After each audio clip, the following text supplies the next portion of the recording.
welcome back to my channel, Everyday Frannay, and episode 3 of my quest to find the perfect hobby. Today's activity has got something to do with books. I absolutely love reading, but what I used to struggle with was finding the time to sit down and enjoy a book. I was always so easily distracted by all the other stuff that was going on. And so what I found is that when I set myself a reading challenge, whether that was 1 book a month, 2 books a month, it meant that I actually carved out the time and dedicated it to enjoying a good book. Now, recently, with this increase in reading, I've been looking at my books and thinking there's definitely a way I can accessorize these. And it got me thinking that today we'll be making a personalized bookmark. Now, I have to say, this is a craft that I've wanted to try for a while now. A couple of years ago, I was scrolling through Pinterest ahead of Christmas, trying to get some Christmas ideas, and I saw these felt bookmarks, and I thought they would make an amazing present for family. And I planned to make them. I planned to make individual bookmarks for everyone, but being Christmas, I got distracted, I ran out of time, and I never got around to making it. And so, as part of this channel, I thought it would be the perfect time to revisit that and actually make one for my own. And if they go well, then maybe I'll make them for others. I can't wait to get started, so on to my design. So I've chosen to make my bookmark in green purely because I looked through my fabric box and I realised I had some leftover green felt and I wanted to use fabric that I already had. So I'm going with a summer garden theme and choosing light floral colours to do the embroidery. I'm adding an F to make it personalised to me, Fran, and I'm going to add a couple of flowers that I will embroider on.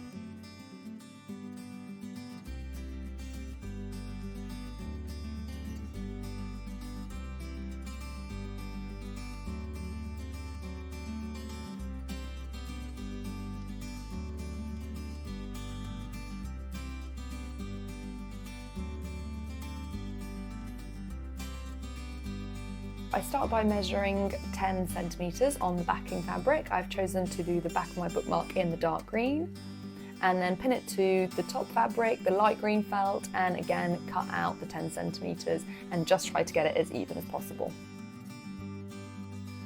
Now I cut the light green felt in half so that I have the corner edge to fold over my page. In terms of embroidery thread, I realised I didn't have the exact colours to match my design, and so I'm changing them a bit, but still sticking to the summer theme. In terms of the border, I'm sticking with my design and using a light yellow thread with a simple overstitch to join the 2 bits of fabric together. I will link some useful websites in terms of the stitches I used, so it's easy for you to follow along.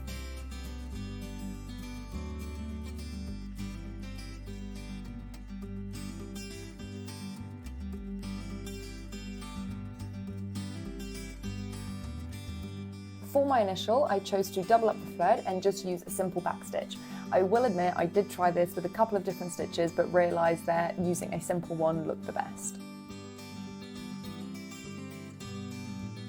Now we're on to my favourite bit, it's using French knots. I'm using a simple French knot to create the centre of my flowers. I first learned to do this stitch when I was in year 4 and we had to do an embroidery project, and I realised very quickly that these are my favourite things. I just find them really fun to do.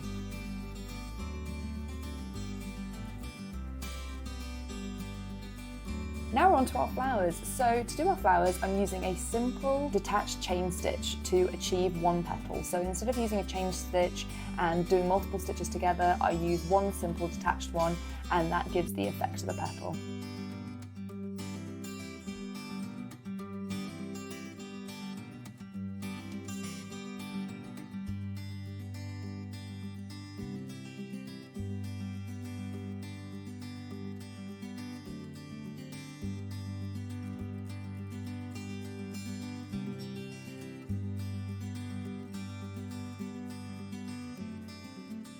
Now I carry on with adding the extra flowers in my design. I will say that this was definitely the toughest flower because it's closest to the edge, and so it was very fiddly to try and get the petals on it.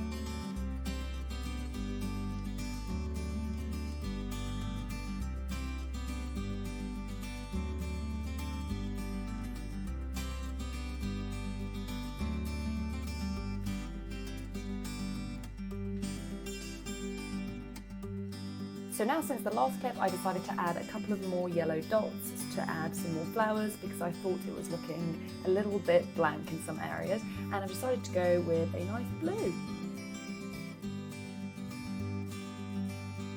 And now for the final touches. Because I love them so much, I'm using more French knots in a white embroidery thread, and I really think they tie it all together.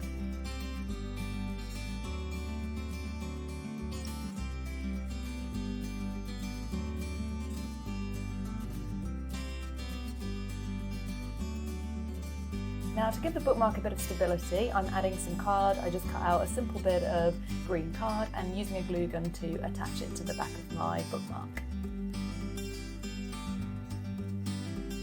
Adding a little bit more glue in the corners to make sure it doesn't peel away.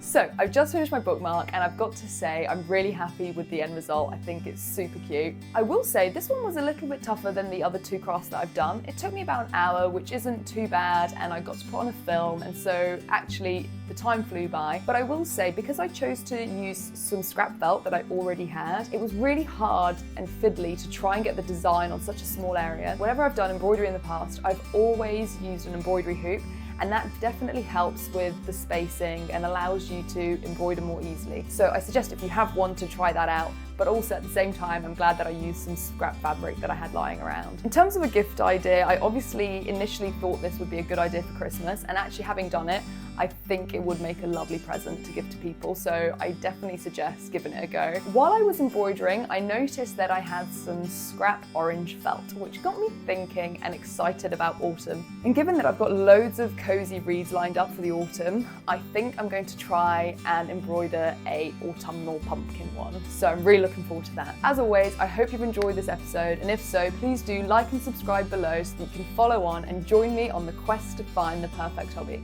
I'll see you next week.